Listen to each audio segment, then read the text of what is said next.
One of Syria's strongest rebel groups, al-Nusra Front, confirms it's cut ties with al-Qaeda. A change of name or a change of ideology? How will it affect the situation on the ground? How will it change how Nusra is viewed outside Syria? This is Inside Story.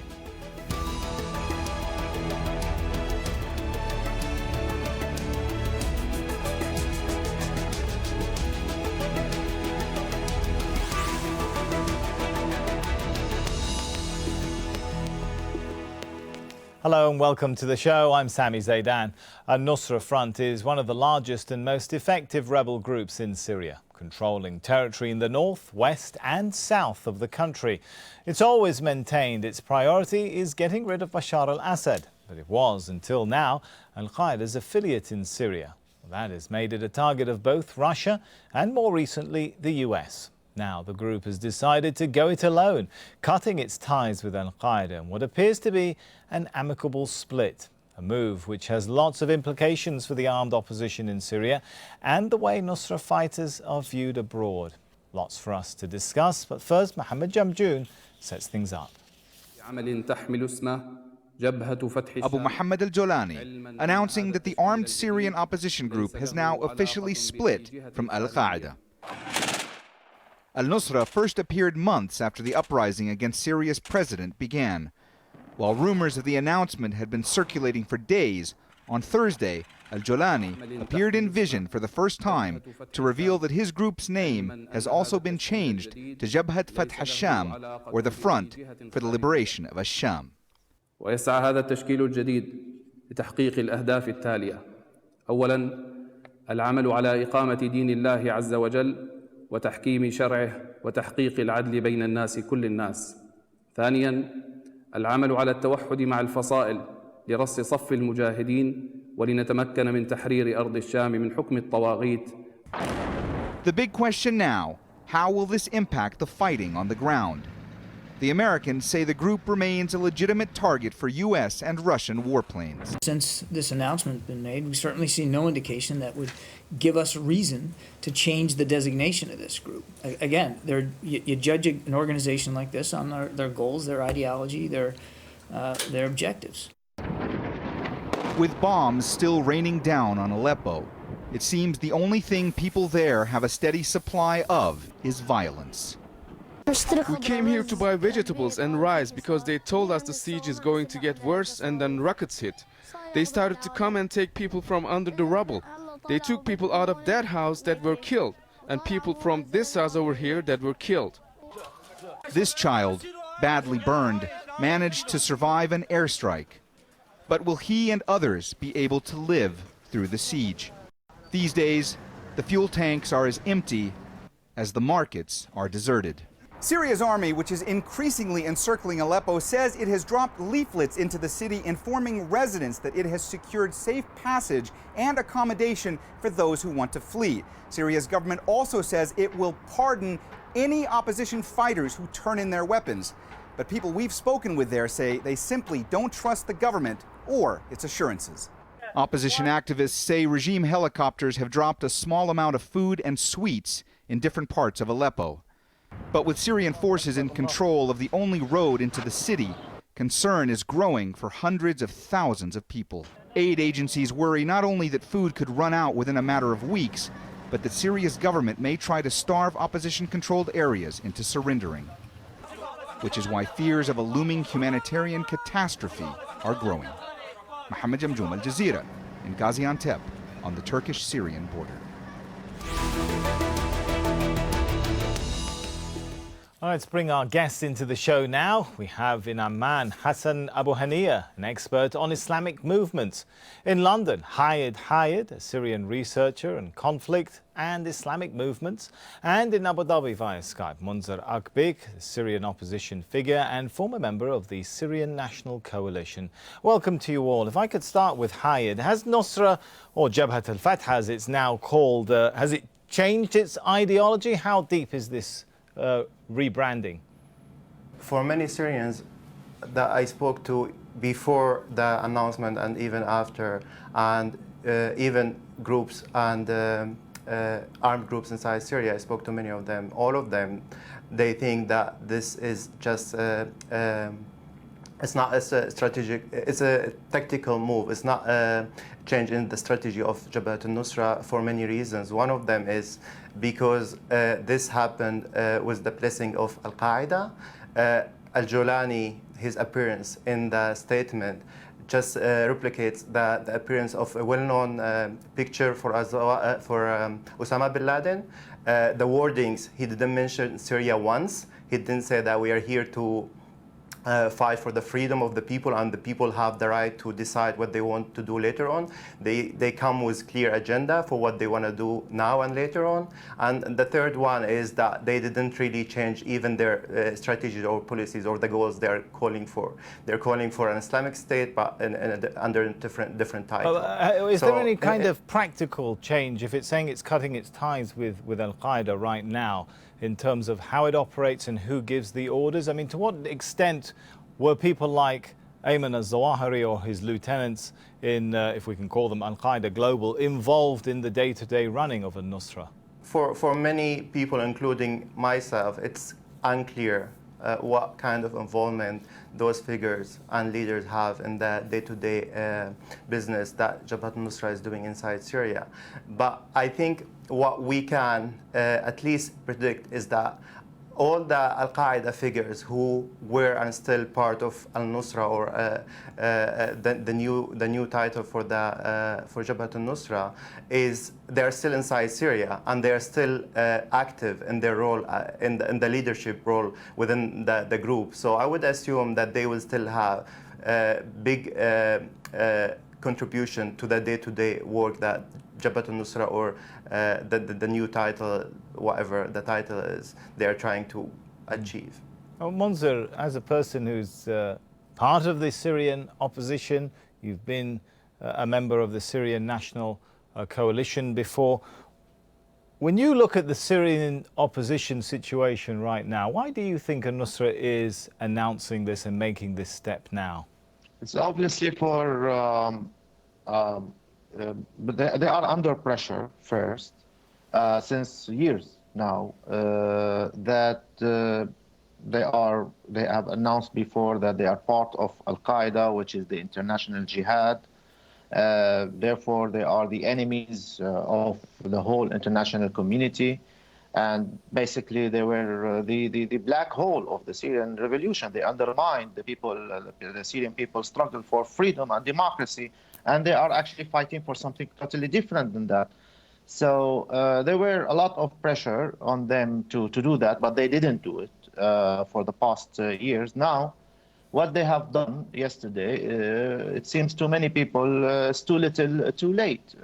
Too little because they are still in the same announcement saying that their leaders are bin Laden and al-Zawahiri, which are the leaders of al-Qaeda. So these people are remaining in al-Qaeda, so even if they change their name.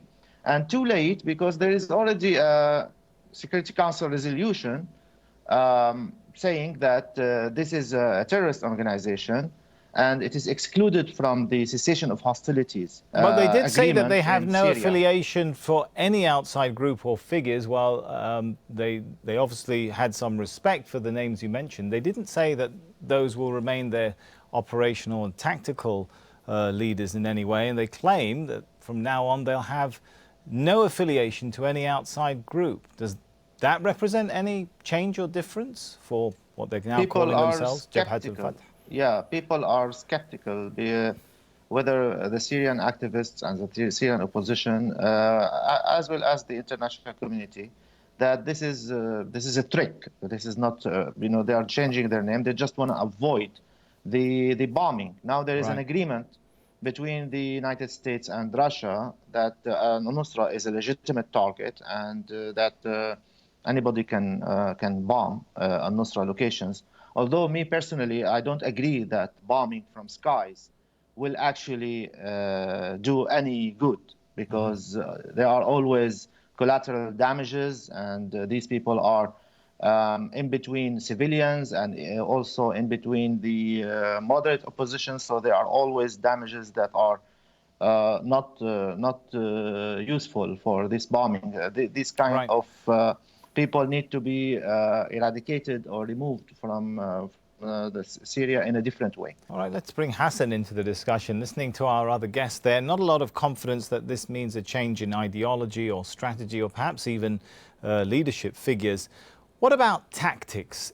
Do you see or expect we'll see any kind of change in terms of tactics? Is the fact that we saw Mohammed al-Jolani for the first time appearing very openly any kind of indication of an appetite for a new sort of open approach to the Syrian people, shall we say?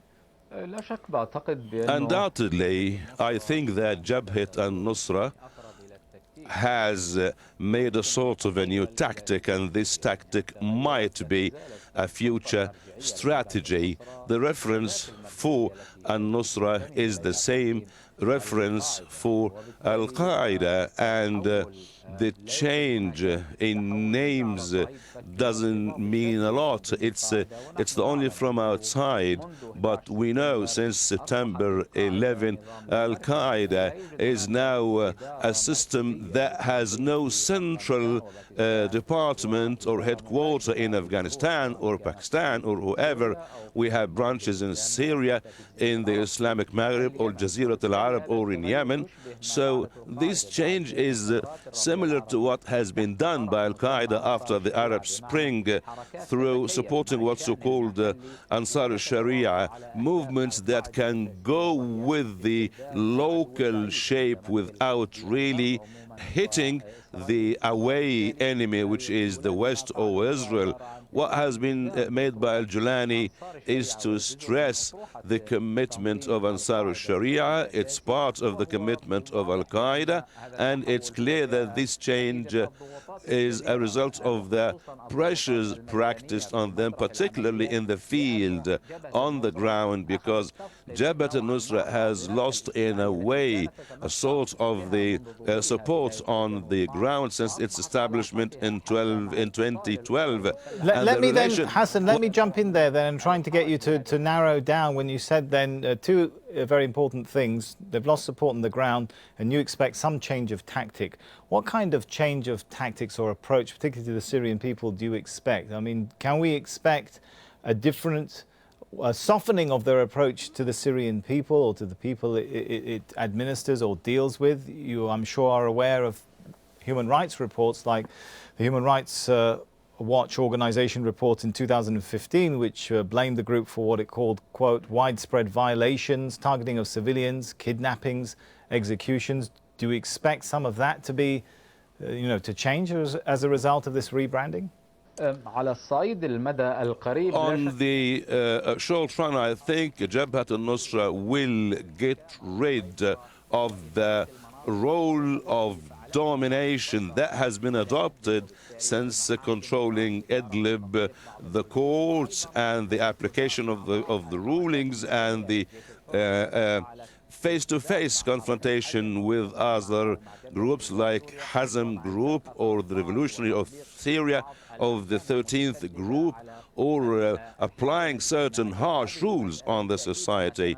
This will be changed in a way, and we will see more coordination with the factions that are close to Jabhat al-Nusra, including the headquarters of Ahrar al-Sham, and there will be new contacts and new channels with other with other factions on the ground, and it will never take unilateral decisions again.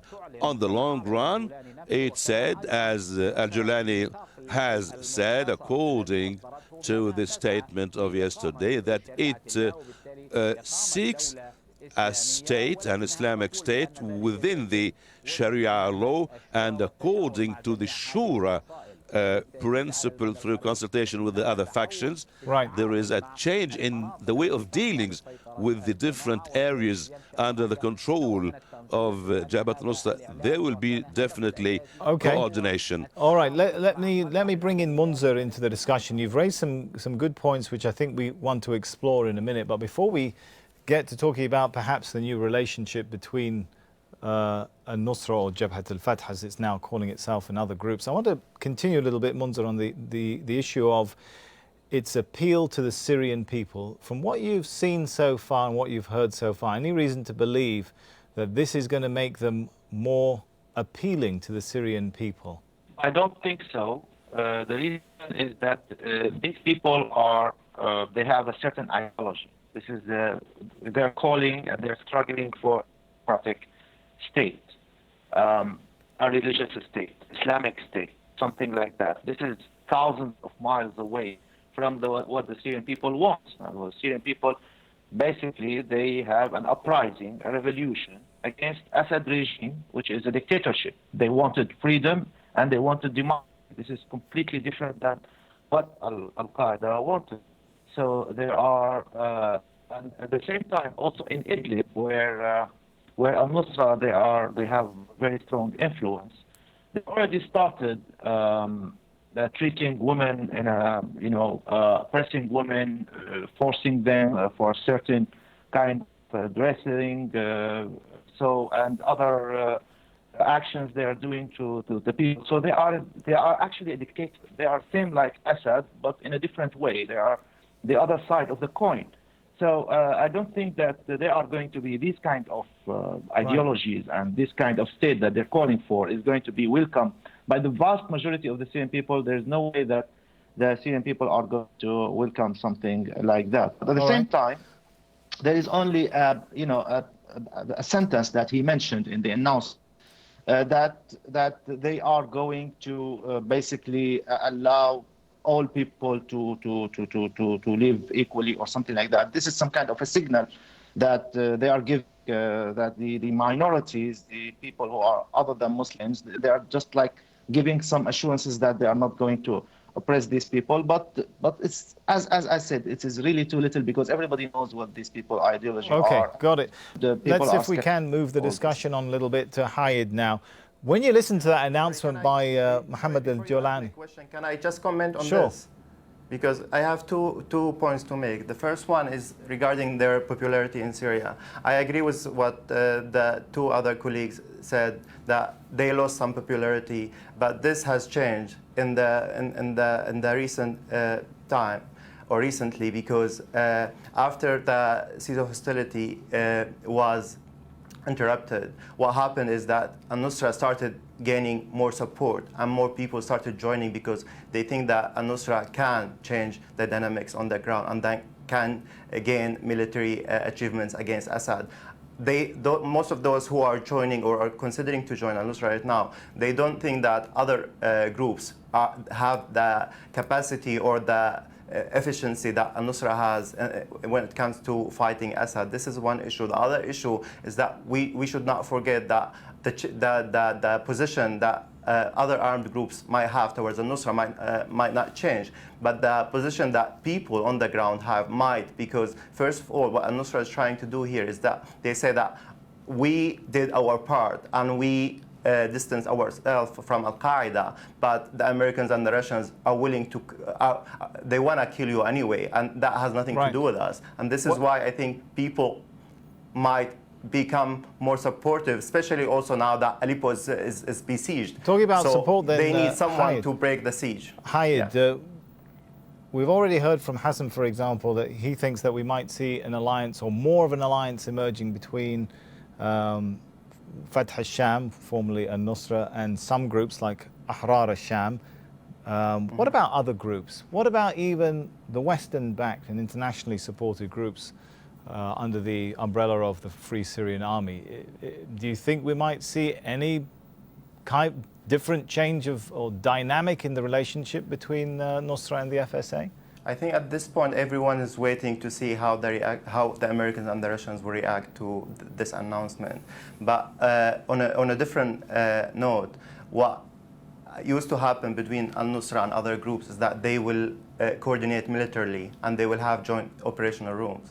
And this will continue from, in my personal opinion, this will continue to be the case because the opposition groups cannot alone operate and fight Assad on different fronts. So they need al-Nusra to be part of the fight. If we are talking now about a different kind of cooperation, whether like to merge or to be part of one group, I think this is something that will not take place anytime soon, because many people are still scared of the consequences of such action. This is why that cooperation will, I think, be limited on the military level, and strategic or more complete merging will not take place anytime soon. All right. Just on the tactical issue, I just remember something to say here. Al-Nusra recently, they changed their membership procedures. Before, it used to be an elite group that only accepts verified people after Sharia training and after military training. Recently, they've changed that, and they're now more open to accept anyone who's willing to join them. Right, so okay. This is a tactical move that we recently noticed. Okay, Hayed put his finger on a point there about everyone's waiting to see how the international community, particularly the West, reacts. Hassan, do you think that this announcement by al-Nusra Front, will it change anything in how the West views Nusra? Will it even perhaps change the intensity with which they are targeted by the USA? I don't think so on the short term, because the way of dealing, the US way of dealing or the Russia way of dealing cannot be changed quickly, because both countries consider not only al-Nusra, they consider Ahrar al-Sham, Jaish al-Islam, and most of the military Islamic factions in Syria, they are considered terrorist movement and terrorist groups. And even the States, United States, when attacked with the coalition forces in 2014, the aim was the part of Khorasan, the group of Khorasan, Mohsen al-Fadli and the Farouk al-Suri. Okay, hang on, if I may jump in again. Sorry, Hassan, but what does that mean practically speaking? If, as I think if I understood correctly from Hayed, who were expecting the military coordination to increase or at least continue between Nusra and some of the other groups, will that make the campaign against Nusra more complicated now if they're more entangled with other Syrian armed opposition groups? Yes, for sure, because one of the main difficulties on the ground, the operational difficulties on the ground, is that Jabhat al-Nusra has so many links and relations, and geographically also it is interacted with so many parts in Idlib and Halab, in the southern front, in Qalamun, and most all parts. You cannot differentiate between the fighters of al-Nusra and other parts. And don't forget that al-Nusra itself was part of coalitions. In front of these coalitions comes Jaish al-Fath. So targeting al-Nusra cannot help or differentiate between Nusra fighters and other fighters, and this makes the situation very complicated. Hassan, we've got about 40 seconds left. I want to give it to Monzer before we go. Monzer, ultimately then, if the campaigning and the targeting of Nusra continues, someone like you, you're not very sympathetic, obviously, to these groups. You want to see the campaign continue against them. But if they're wiped out, who replaces them? Who fills the void? The regime or other Syrian opposition groups? The other opposition groups, of course, because al-Nusra, they are, my colleague said, your guess, that they are effective in fighting, but in numbers they are actually minority. Most of the fighters are from other groups who participated in the conference. But at the same time, the striking against Israel is really a dilemma, because they are all together. You cannot really differentiate geographically in locations between them and other people. And the Russians say that they are excluded from the cessation of hostilities agreement. They are saying that to the Russians that you are striking moderate opposition, so it's a big dilemma now, and it's really very complicated. Okay, time will tell, I guess. We're going to have to end it there and thank our guests, Hassan Abu Haniyeh, Hayed and Monzer Akbik. And thank you too for watching. You can see the show again anytime by visiting our website aljazeera.com, and for further discussion head over to our Facebook page. That's facebook.com/AJ Inside Story. You can also join the conversation on Twitter, our handle there @AJ Inside Story. From me, Sami, Zeidan, and the whole team here for now is goodbye.